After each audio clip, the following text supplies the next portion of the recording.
Keeping up with our motto, let learning be a joy and teaching a pleasure, here we are with the remote teaching and learning process to bridge the gap. Happy learning to all students. Hello, students. Welcome.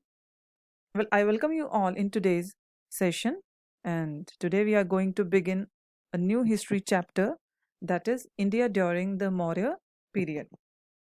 So, in this chapter, we will learn about the establishment of Maurya Empire and different rulers of Maurya dynasty or empire. So, let's begin. The Greek Emperor Alexander's invasion. So, students, Alexander was a Greek emperor who invaded India's northwestern frontier in 326 BCE and reached Takshashila. See, frontier here means borders. On the northwestern side of India is today's Pakistan and Afghanistan. So he crossed Indus River, also known as Sindhu, and reached Takshila. And Takshila was an important city of ancient India. So here on this map you can see Takshila over here, and we will also discuss about Gandhara, which is above Takshila.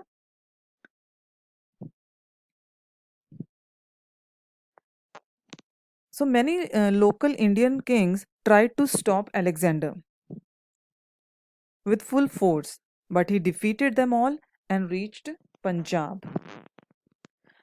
Now, in this invasion here means attack, Alexander's army had to face many problems.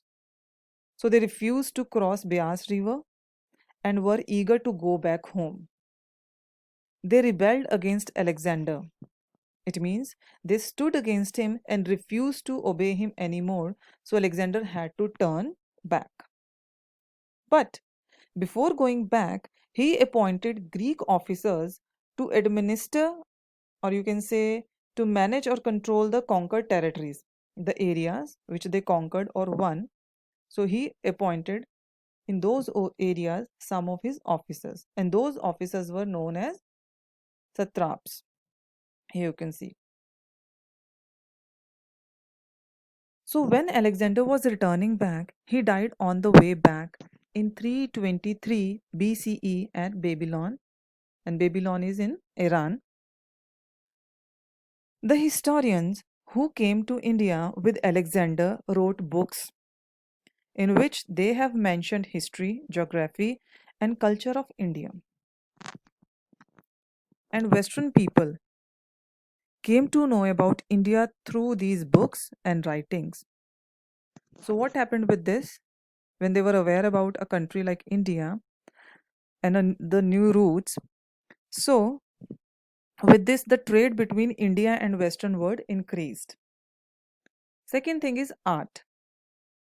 So, Greek sculptures, as Alexander was a Greek emperor, so the Greek sculptures or carvings influenced or affected Indian art, and it gave rise to the Gandhara school of art.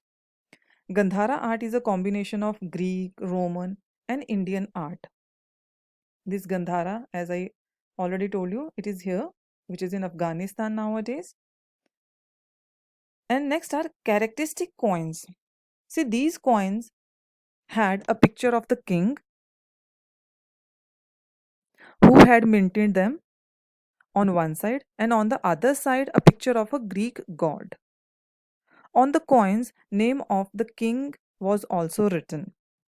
So after some time, Indian kings also started minting similar coins.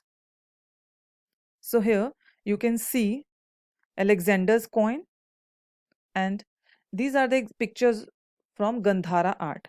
Here you can see the carvings, and this is a very famous statue of Gautam Buddha in Gandhara style.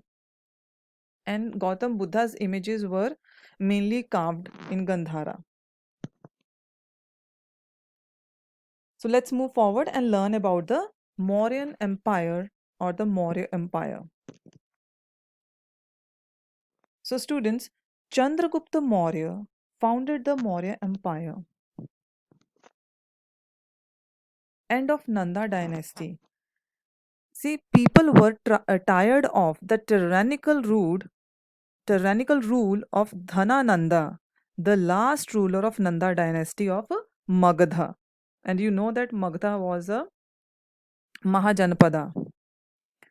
Tyrannical here means cruel and ruthless behavior of this Nanda king Dhanananda. So Chandragupta Maurya brought that Nanda dynasty to an end and established his own rule in Magadha around 325 BCE.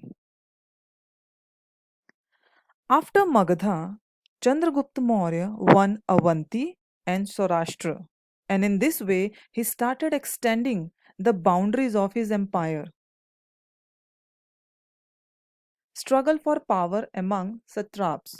Students, as we have already discussed about satraps in the beginning, who were the officers of Alexander.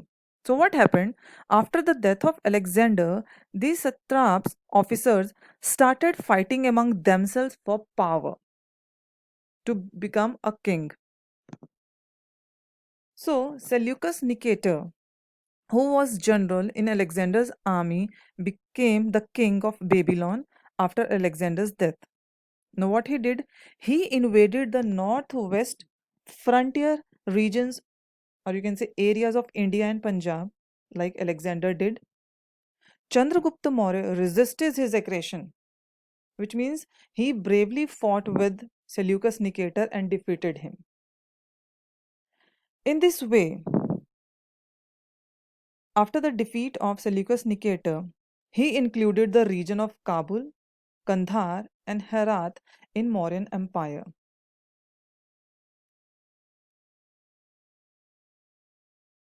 So this is the picture of Megasthenes, who was a who was Seleucus Nicator's ambassador, or we can say representative, who stayed back in the court of Chandragupta Maurya.